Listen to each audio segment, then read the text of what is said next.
Anthony Edwards' game-tying three-point shot hit off the rim as time expired, allowing the Nuggets to escape Minnesota with a 115-112 win Tuesday. Denver moves a game ahead of the T-Wolves in the West. The two teams will meet twice more.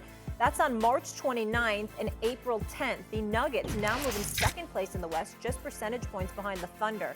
But our ESPN analytics give Oklahoma City a 41% chance to be the 1 seed, and it has Denver with the hardest remaining schedule in the league. Interesting.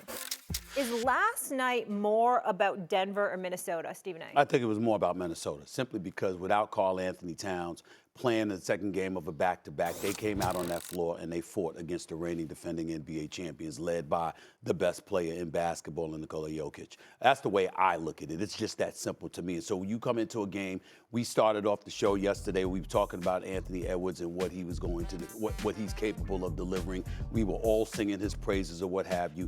He shows up on the court last night. How does he start the game off? Playing center, for the jump ball or stuff like that. You just see a guy, as JJ pointed out accurately yesterday, that just gets it. It's not just about his youth.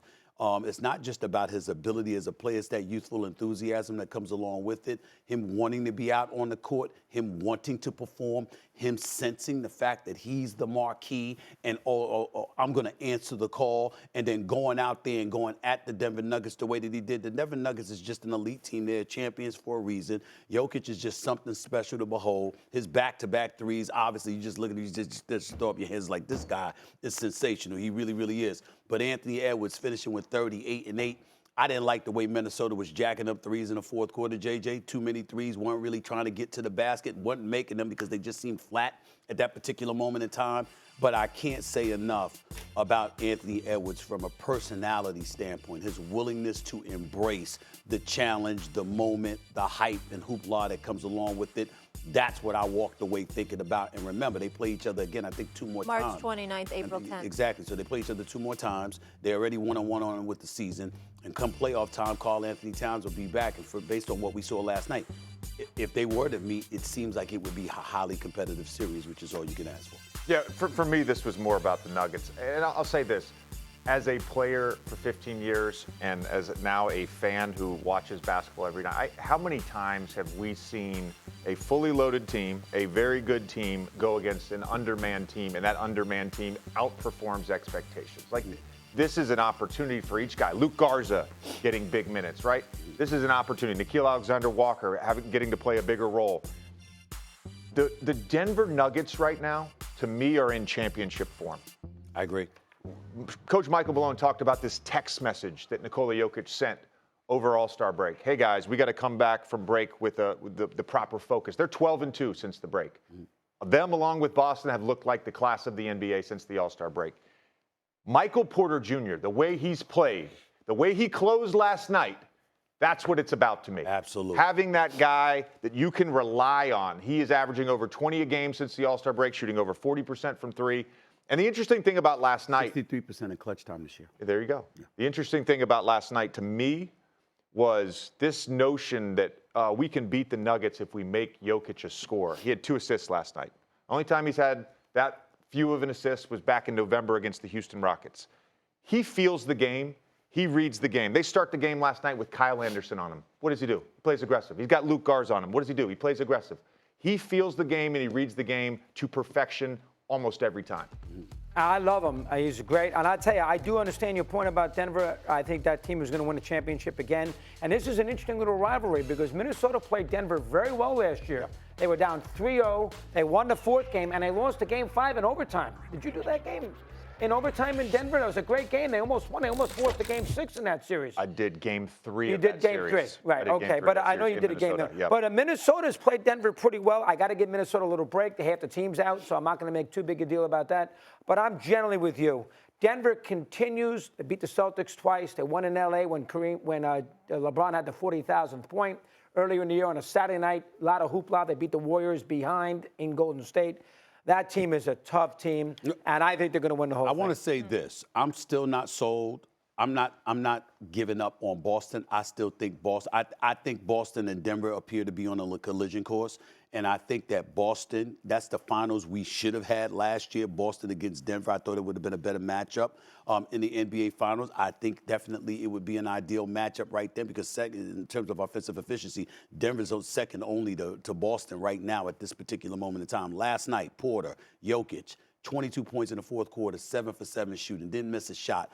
Porter, if he's playing that way, that's the only time I look at Denver and I say, no one has a chance. I've been thinking Boston, Boston, Boston. But if Porter plays that way and he's more assertive, more aggressive, because you see him at times in the past, correct me if I'm wrong, being a bit more deferential to obviously Jokic and Jamal Murray. If this dude is aggressive and efficient like we've seen him, I don't think anybody can beat him. I just don't see that happening. He's figured out his role. Yeah. And he's embraced his role. Mm-hmm. And so he's now comfortable with where his shots are going to be and when his shots are coming. Mm-hmm. And I think that's a big thing, especially for a younger guy who at one point was averaging over 20 points a game before he got hurt. He has now just completely embraced this role of being the third option. I think we could say that. I think that's what makes Denver so great, and you got to give Coach Malone so much credit. Because I think all you could five say, of their starters, all of them except their role, they play their position. You know, you don't see anybody clamoring to step on toes and to be more than what they're supposed to be. It's like everybody has clearly defined roles. They fully accept it, and there's no problem, no drama whatsoever. I think Denver deserves a lot of credit for that. And 26 points for him on the road. You know, that third scorer, I'd like to see how he does on the road. There you go. He's played well. I don't know how he's done all year in a row, but that's a big performance last night. The thing is, Milwaukee is going to play the Celtics in the conference final, unless you think Cleveland's going to beat Milwaukee, because Milwaukee's going to be a 2 or a 3 seed because they're 3 games ahead up on the 5 and the 4.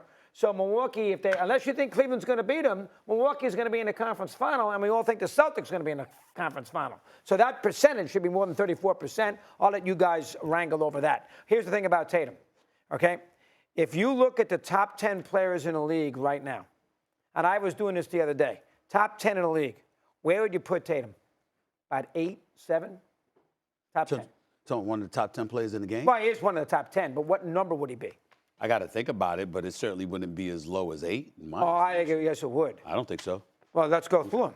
Okay, let's do it. Jokic. I love doing this exercise. It's fun. I love it. We did it last year with Jaylen Brown. You got to like 23. Oh, I'm down on him. Yeah, I know. I'm not down on him. He's not as good as Jokic. We would agree with that, correct? Okay. He's not as good as LeBron. We would agree with that. At this point? Yeah, you got even now. You're in a big game. On a big series, you're taking LeBron and you're taking big series. Well, listen. I'm not talking about 82 games. I'm talking about a big series. Well, I'm talking 82 games. Your life on the line. I'm talking 82 games because that does matter. That does matter. You get reputation in the postseason. You're taking LeBron James. Game 7 series, a 7-game series right now. My life is on the line. Would I rather have LeBron or Tatum? I'm taking LeBron. I'll go with LeBron because of experience. Okay. I can't dismiss that, but I love Tatum's chances. I think you're dismissing him. All right. In a 7-game series, you're taking Leonard or you're taking him? Leonard's healthy. Kawhi Leonard. That's you can't say that if Leonard's healthy when he never is. Durant or him? Durant. Don't even hesitate. JJ, that's 4. I gave you 4 right off the bat without even thinking, without even giving it too much thought. Right. Embiid or Tatum? I'm going with Embiid. That's fine. Question. Okay. So I haven't even thought about this. Curry or Tatum? Yeah. 6. So before you even dig into it, he's no better than 7. But this isn't easy. These aren't easy. It's not. These aren't no. They are. They're not no-brainers. But I have a question then. If you're saying that he's not a top 5 player, He's not top 5. Not in the post. Is he better than Giannis? He's not better than then Giannis. why is he being criticized like a top 5 player? Oh, that's a fair argument. That's fair. Because he's getting the money. That's fair. That's a fair point, though. No, it's not about the money. It's not about the money. Stop it, Mad Dog. No. This isn't the Power, 1990s, buddy. All right. Jaylen Brown is getting Jaylen Brown, the second best player, is getting $304 million. Which is ridiculous. Okay. Well, it's today's market. $60 million It's all about, Jaylen Brown. It's all about what the market bears. Is he better than Giannis? Yes, it's all about what the you market know bears. that very well. If anybody knows about market, what it bears. I'm not. Listen, Mad Dog. I'm not here to debate who's better between But you Tatum agree, or any player. There's about 8, 9 players better than he is. Correct? He's a top 10-ish player. He's a top 10-ish player. That's easy. He's also been first-team All-NBA the last 2 years. Here's the thing. I actually think whether you want to call it criticism or not, I think the analysis around him not winning an NBA championship to this point, I think it's fair. And I think it's natural. And the reason is because of the early success. Most high lottery picks that are a number 3 pick don't walk onto a team that then makes a conference finals their rookie year. Most of the time, there's this growth process. Everybody's really excited about this guy. And then by year 4 or 5, when they've had a little bit of playoff success, we start with the criticism of not winning the big one. Jayson Tatum has known nothing but playoffs, nothing but deep playoff runs for the 6 years. And so the criticism is fair because that's what we do for every player. Luka Doncic makes a conference finals in 2022. Everybody was so bullish on Luka. It wasn't until last year when Dallas struggled after the trade. They don't even make the play-in. All of a sudden, the chatter starts with Luka. This is the natural progression for most players. Jayson Tatum had earlier success than most players because of the way that Boston Celtics stockpiled those draft picks. He joined a team that was already pretty good. They get Kyrie Irving. He doesn't play in the playoff years in 2018. They lose in the second round in 2019, right? They go back 2020, 2022, 2023. Okay, I get it. I get the criticism. I think it's fair. It's fair and it's natural for how we talk about the best players in the world. Why do you say fair and natural but seem so unhappy when you say that? But you seem do. angry about You it. I'm not. You seem unhappy about it. You say it's fair. I do. I give it to you. You say it's fair, but you seem unhappy about what you acknowledge is fair. My natural state of being is one of an elevated level of expression. I got it. Okay, all right, fine. Your whole life? Yeah, good question. You should see me in a locker room, Stephen Oh, A. Lord, I have it. Yeah, trust me, I know. But let me say this to you. Jayson Tatum right now, Dougie, this status for you. He's on track to join Larry Bird as the only players in Celtics history to average at least 25 points per game in 4 consecutive years. Here's where the fair criticism comes in. Larry Bird in that span won 3 NBA titles and 3 league MVPs. You, Jayson Tatum, you have neither in either category. So, of course, people are going to look at it. I look at the fact that he's young. As young as he is, he's been to the conference finals at least 4 or 5 times, been to an NBA finals. I think what's knocking and what's being held against him was his performance in that NBA Finals against Golden State. He wasn't even the second best player on the court. It was Steph Curry. It was Jaylen Brown in some people's eyes.